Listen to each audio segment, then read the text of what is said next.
আসসালামু আলাইকুম, সবাই কেমন আছেন? আজকে সকাল থেকে ব্লগটা শুরু করে দিলাম। তো সকালে আজকে পরোটা বানিয়েছিলাম। সেই পরোটাই এখানে আমি ছেঁকে নিচ্ছি। আমার এই লোহার তাওয়ায় আমি পরোটাটা ভেজে নিচ্ছি। লোহার তাওয়ায় পরোটা ভাজলে কিন্তু পরোটা খুব সুন্দর মোচমোচা হয়। আর আমি এই পরোটাতে ঘি দিয়ে ভাজবো। উপরে একটু ঘি দিয়ে দিচ্ছি। আর এই ঘিটা দেখুন আমি আস্তে আস্তে পুরা পরোটায় মাখিয়ে নিচ্ছি। আর অপর পাশটাও কিন্তু আমি ঘি দিয়ে লাল করে মুচমুচা করে পরোটাটা ভেজে ফেললাম। আর এখানে প্লেটে উঠিয়ে রাখছি। আর এবার আমি একটু ডিম পোস্ট করে নিব, সেই জন্য আমি এখানে সরিষার তেল দিচ্ছি। যেহেতু আমরা সরিষার তেল সবটাই বেশি খাই, তো এখানে একটা ডিম ভেঙে দিলাম।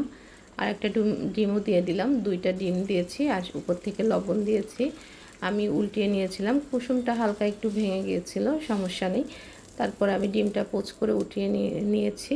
এরপরে আমি আরেকটা দেখুন এইখানে আমি পরোটাটা দেখাচ্ছি যে কি সুন্দর একটা মুচমুচা পরোটা হয়েছে। আমি আরেকটা পরোটা ভাজবো, সেই জন্য যেই তেলটা ছিল তার মধ্যে আরেকটা পরোটা দিয়ে দিয়েছি এবং এটাও আমি আস্তে জালে ভাজছি। ভালো করে চেপে চেপে আমি পরোটাটা ভেজে ফেলেছি লাল করে, এটা উঠিয়ে নিয়েছি। এখন দুপুরে রান্না বান্নার জন্য আয়োজন শুরু করে দিয়েছি। আমি সব কাটাকুটি করে নিয়েছিলাম, করলা ভাজি করব। করলা ভাজির মধ্যে যা যা লাগে লবণ হলুদ সব দিয়ে দিচ্ছি আমি এক এক করে। তারপরে এটাকে নাড়াচাড়া করব। আর আমি চুলার জালটা বাড়িয়ে নিয়েছি এই পর্যায়ে। আর এটা যখন একটু পানিটা ছুটে আসবে তারপরে আমি চুলার জাল কমিয়ে নিব।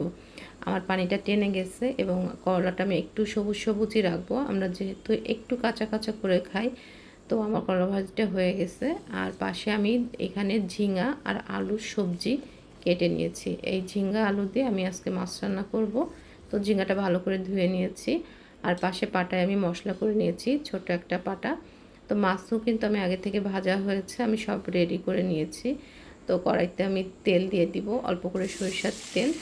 আর এর মধ্যে আমি ফার্স্টে দিব ঝিঙ্গাটা, যে তার মধ্যে দিব মশলা, পেঁয়াজ আর রসুন বাটাটা আগে দিয়ে দিচ্ছি। এটা দিয়ে ভালোভাবে কষিয়ে নিব। আর দিব লবণ, যে আমি এখান থেকে লবণ একটু নিয়ে নিচ্ছি, লবণ দিয়ে দিলাম। তারপরে একটু হলুদ দিয়ে দিব। আর এই হলুদটা কিন্তু আমাদের নিজেদের ভাঙানো, অল্প দিলেই অনেক কালার হয়ে যায়।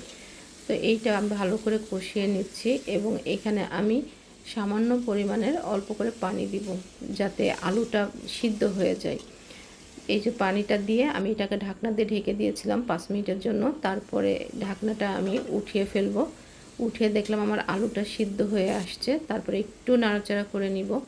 তারপরে এর মধ্যে আমি ভাজা মাছগুলো দিয়ে দিচ্ছি এক এক করে। সব মাছ, এটা কাতল মাছ ছিল আজকে, কাতল মাছগুলো আমি একটা একটা করে দিয়ে দিলাম। তারপর এটা জালটা আমি জোরে বাড়িয়ে দিয়েছি, একটু ঝোলের পানি দিয়ে দিব। ঝোলের পানি দিলে এটা আমি 10 মিনিট মতো রান্না করব।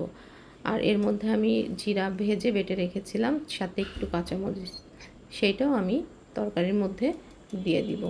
আর এটা লাস্টে দিলে তরকারিটার টেস্টটা কিন্তু অসাধারণ সুন্দর হয় এবং ঘ্রাণটাও ভালো আসে। ভাজা জিরের গুঁড়ার বেটে দিলে বেশ একটা সুন্দর গন্ধ আসে। আপনাদের সাথে কথা বলতে বলতে আমার রান্নাটা প্রায় শেষের দিকে। আর এটা পাতলা তরকারি।